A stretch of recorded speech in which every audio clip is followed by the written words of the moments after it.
Hello, and welcome to the Emotional Healing Centre's video on codependence. My name is Sandy Therry, and I hold a master's degree in counselling from the University of Notre Dame.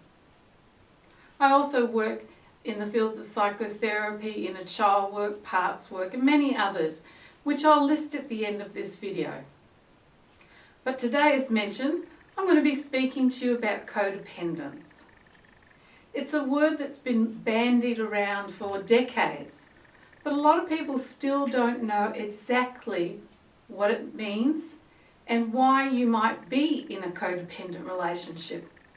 And I'd like to explain that for you today. To start with, I'd like to refer to the work of Dr. Eric Berne, a psychiatrist in the 60s who termed the name inner child. In fact, Dr. Eric Berne talked about everybody running around in adult bodies, but not actually emotionally an adult inside.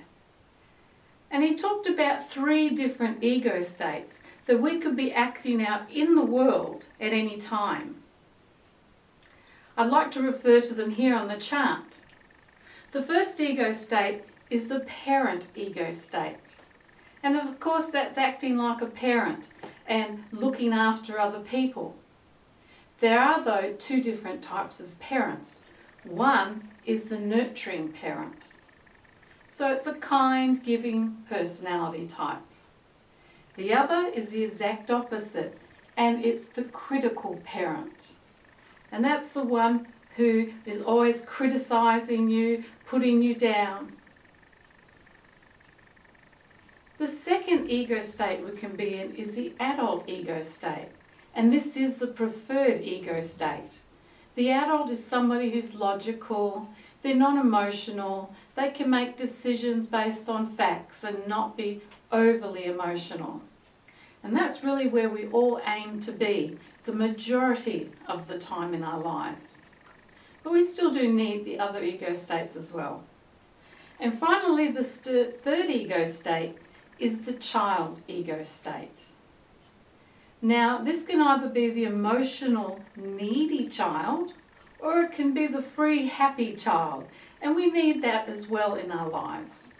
Or it can be the entitled child who just wants everything their own way. So now that we've talked about the 3 different ego states, I want to show you how they work out in relationships. Now this can be in a love type of relationship or with friendships. And we're talking about how codependent relationships are created. So first I'd like you to take the nurturing parent ego state. You know, the people that are always willing to help everybody else and they forget about their own needs? Yeah, that's right, that may even be you. Well, these type of people who are acting out in the world as nurturing parents often tend to hook up with either love partners or friends that are very childlike and needy.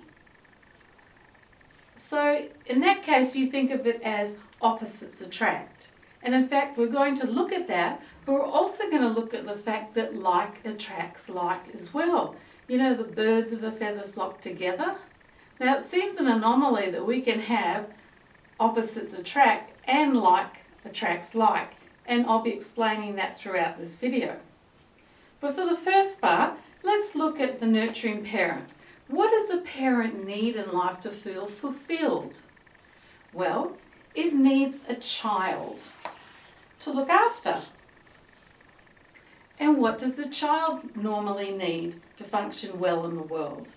It needs a parent, a caring parent, to look after it. So these personality types very often get together because they fulfill a need in both of them. The need of the child is to take. A child doesn't know too much to do for itself, so it becomes a taker of the parent. And a parent is very willing to give to their children because they know the child really can't do much for themselves. That's great when it's a real parent and child relationship, but when these are two adults, that's a real problem. So what happens is, in the adult relationships like this is what I call an unspoken contract. The nurturing parent doesn't know that the child with the childlike personality person is being attracted to them because they're so giving. That's the unspoken contract, but the child knows that fully well. And the nurturing parent just loves to give. They're a people person and they love to give to others because that's where they get the feeling good about themselves in life. And deep down the hope is that if I give to you, you will give back to me. And so that's their part of the unspoken contract. I'm giving to you, so you will praise me and say good things about me, and then later when I need something, you'll give back to me. But either of these partners never say, I want to be the taker. I want you to help me, and I want to give, but I really want a lot of praise back. So that's why I call this the unspoken contract. Okay, so what we normally have is, we have a nurturing parent who acts out in the world as an over-functioning person, doing way too much than they should in a relationship. Over-responsible, over-functioning. And they will get together with somebody in a childlike state who is under-functioning in their life.